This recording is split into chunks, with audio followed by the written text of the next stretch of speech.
Hello বন্ধুরা, AACE@কম্পিউটারে আজকে আমরা শিখব এক্সেলে কিভাবে ইন্ডেক্স অ্যান্ড ম্যাচ ফর্মুলা মাধ্যমে কাজ করতে হয়। তো বন্ধুরা, এখানে আমি একটি ছোট্ট টেবিল তুলে নিয়েছি, যেখানে দেওয়া আছে নেম সহ নেমের তালিকা, নেমের পাশে দেওয়া আছে সাবজেক্টের তালিকা। আমি এখানে কয়েকটি সাবজেক্ট তুলে নিয়েছি আর সেই সাবজেক্টের নাম্বারগুলো এখানে আমি এন্ট্রি করে দিয়েছি। তো বন্ধুরা, এখানে দেওয়া আছে নেমের তালিকা আর সাবজেক্টের তালিকা। এখানে বলা হয়েছে যে নেম আর সাবজেক্ট বসিয়ে সেই যে নেমটা বসাবো আমি সেই নেম সোর্সে সেই সাবজেক্টে সে কত নাম্বার পেয়েছে সেটি আমার রেজাল্টের এখানে দেখিয়ে দেবে। ধরো নেমের এখানে আমি কোনো একটা নেম এখানে এন্ট্রি করে দিলাম, দিয়ে দিলাম রাজ। দেওয়ার পরে রাজ কোনো একটি সাবজেক্ট আমি এখানে দিয়ে দিলাম ম্যাথ দিলে অটোমেটিক এই রেজাল্টের ঘরে রাজ ম্যাথে কত পেয়েছে অটোমেটিক দেখিয়ে দেবে। তার আগে যেটি করতে হবে আমাদের, যেখানে উত্তরটা আসবে সেখানে ফর্মুলা করতে হবে। তাহলে আমি উত্তরটা কোথায় আনতে চাই? রেজাল্টের ঘরে। তাই রেজাল্টের ঘরে আমাদের ফর্মুলা এন্ট্রি করে নিতে হবে। আর আমি এখানে হেডলাইন করে রেখেছি ইন্ডেক্স অ্যান্ড ম্যাচ ফর্মুলা। তো আমাদের রেজাল্টের ফাঁকা ঘরে লিখতে হবে সমান সমান ইন্ডেক্স, INDEX, ইন্ডেক্স দেওয়ার পরে দিতে হবে ফার্স্ট ব্র্যাকেট, সমান সমান ইন্ডেক্স ফার্স্ট ব্র্যাকেট দেওয়ার পরে আমাদের হেডলাইন সহ পুরো টেবিলটাকে সিলেক্ট করতে হবে। এখানে দেওয়াই থাকে যে ইন্ডেক্সের পরে এরিয়া, তাহলে আমার কোন এরিয়ার মধ্যে থেকে আমি দেখতে চাই, তাই ইন্ডেক্সের পরে ফার্স্ট ব্র্যাকেট দিয়ে সেই এরিয়াটাকে সিলেক্ট করতে হবে। এটা হলো ইন্ডেক্সের পার্ট।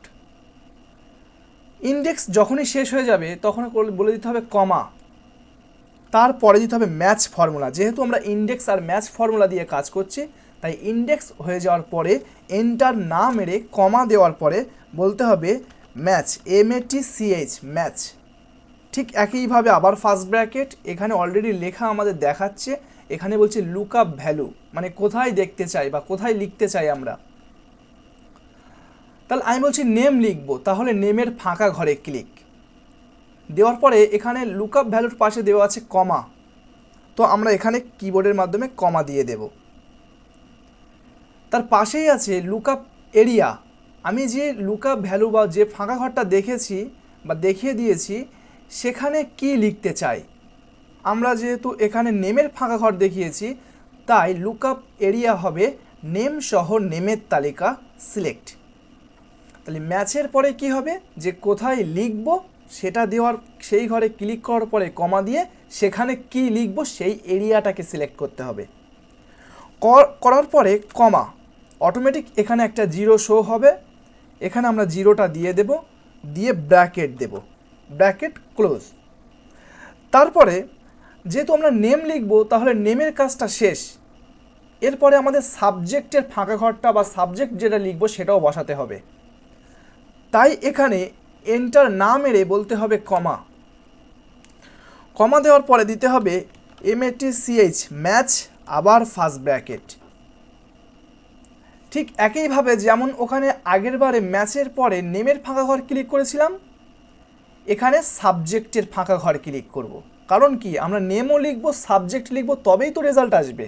তাই নেম একবার ম্যাচ দিয়ে হয়ে গেলে ঠিক একইভাবে আবার ম্যাচ দিয়ে সাবজেক্টের ফাঁকা ঘরে ক্লিক, কমা, কমার পরে যেগুলো সাবজেক্ট থাকবে সেই টেবিলের সাবজেক্টের তালিকা সিলেক্ট। তাহলে এখানে আমরা হেডলাইন সহ সাবজেক্টের তালিকা সিলেক্ট করে নিলাম, নিয়ে কমা। এরপরে ঠিক একইভাবে ওখানে জিরো শো হচ্ছে, তাহলে জিরো দিয়ে ব্র্যাকেট ডবল, ব্র্যাকেট দুবার বন্ধ করার পরে কিবোর্ডে এন্টার প্রেস করতে হবে। মনে রাখতে হবে এখানে আমরা নেম আর সাবজেক্ট লিখলে তবেই রেজাল্ট আসবে, সেই জন্য আমরা দুটো জিনিস লিখব বলে এখানে আমরা দুবার ম্যাচ করেছি, কখনো যদি টেবিলে কোনো শর্ত দেওয়া থাকে যে তিনটে জিনিস লিখতে হবে তবেই রেজাল্ট বার হবে, তবেই কোনো কিছু বার হবে, তাহলে এখানে 3বার ম্যাচ দিতে হবে, 4বার হলে 4বার দিতে হবে, 1বার হলে 1বার দিতে হবে। যেহেতু আমাদের এখানে 2বারই দেওয়ার কথা আছে, তাই আমি এখানে 2বার ম্যাচ দিয়ে বসিয়ে নিয়ে বললাম এন্টার। তাহলে অটোমেটিক আমাদের রেজাল্টের ফাঁকা ঘরে index and match formula apply হয়ে গেছে। এবারে আমরা নেমের ফাঁকা ঘরে এখানে আমরা নেম লিখব, আমি বলে দিলাম রাহুল। দিয়ে শুধু রাহুল লিখলে হবে না, কোন সাবজেক্টে তার রেজাল্টটা দেখতে চাই, তাহলে আমি বললাম ম্যাথ। এন্টার দিলে রাহুল সেই ম্যাথে কত পেয়েছে অটোমেটিক দেখিয়ে দেবে। আমি যদি সাবজেক্ট চেঞ্জ করে দিই, যদি বলি বেঙ্গলি, দিয়ে এন্টার, অটোমেটিক বার করে দেবে যে রাহুল বেঙ্গলিতে 50 পেয়েছে। ঠিক এখানে দেখে নেব যে রাহুল বেঙ্গলিতে 50 পেয়েছে। রাহুলের জায়গায় যদি লিখি অমিত, এন্টার, 48 পেয়েছে। ঠিক এখানে আছে অমিত বেঙ্গলিতে 48। সাবজেক্টটা যদি চেঞ্জ করে নিই যে জিওগ্রাফিতে কত পেয়েছে, অটোমেটিক বলে দেবে 45। তাহলে কে এখানে? অমিত। তাহলে অমিত এখানে জিওগ্রাফিতে 45। তো এইভাবে খুব সহজে আমরা কে কোন সাবজেক্টে কত নাম্বার পেয়েছে বার করতে পারি, বা এরকম সিস্টেমে অন্য কোনো টেবিলে আমরা কাজ করতে পারবো। যদি এখানে আমাদের নাম লিখতে অসুবিধা হয়, যে নাম এখানে সবসময় লিখতে হচ্ছে, তার জন্য আমরা এখানে ডাটা ভ্যালিডেশন করে নিতে পারি। তার জন্য যেখানে ডাটা ভ্যালিডেশন করব সেই ঘরে ক্লিক করতে হবে। ধরে নিলাম এখানে নেমের ফাঁকা ঘরে নেমের তালিকাটাকে ভ্যালিডেশন করব, তার জন্য নেমের ফাঁকা ঘরে ক্লিক, যেতে হবে ডাটা মেনুতে গিয়ে বলতে হবে ডাটা ভ্যালিডেশনে ক্লিক করার পরে এখানে একটি ডাটা ভ্যালিডেশনের বক্স ওপেন হবে। এখানে আছে অ্যালাউ, এই অ্যালাউয়ের ঘরে এখানে আমাদের ক্লিক করে লিস্টটাকে সিলেক্ট করতে হবে। লিস্টে সিলেক্ট করার পরে তার নিচের একটি বক্স এখানে আমরা দেখতে পাচ্ছি সোর্স। এই সোর্সের ঘরে কার্সার রেখে বা ক্লিক করে যেটিকে আমরা ডাটা ভ্যালিডেশন করতে চাই সেই তালিকাটাকে সিলেক্ট করতে হবে। যেহেতু আমরা নেমের ফাঁকা ঘরে ক্লিক রেখেছি, তাই আমরা নেমগুলোকে সিলেক্ট করব, করে বলবো ওকে। তাহলে এখানে অটোমেটিক আমাদের নেমগুলো ডাটা ভ্যালিডেশন হয়ে গেছে। ঠিক একইভাবে আমরা যদি সাবজেক্টটাকে ডাটা ভ্যালিডেশন করতে চাই, তাহলে সাবজেক্টের ফাঁকা ঘরে ক্লিক, ডাটা মেনুতে গিয়ে ডাটা ভ্যালিডেশন, অ্যালোয়ের ঘরে লিস্ট, আর সোর্সের ঘরে কার্সার রেখে যেহেতু আমাদের সাবজেক্টের ফাঁকা ঘর, তাই এখানে আমরা সাবজেক্টের তালিকাগুলো সিলেক্ট করে নেব, নিয়ে বলবো ওকে।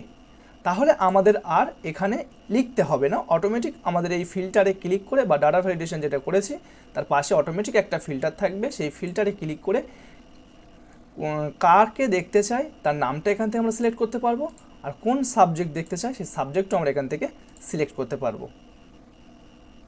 তো বন্ধুরা, এইভাবে খুব সহজে ইন্ডেক্স অ্যান্ড ম্যাচ ফর্মুলা দিয়ে কাজ করা যায়। যদি ভিডিওটি ভালো লেগে থাকে অবশ্যই লাইক, কমেন্ট, শেয়ার করে দেবেন। এরকম ভিডিও পেতে আমাদের চ্যানেলটিকে অবশ্যই সাবস্ক্রাইব করবেন। এরকম ভিডিও নিয়ে আসছি আবার এক্সেলের নতুন কোনো একটি ভিডিওতে।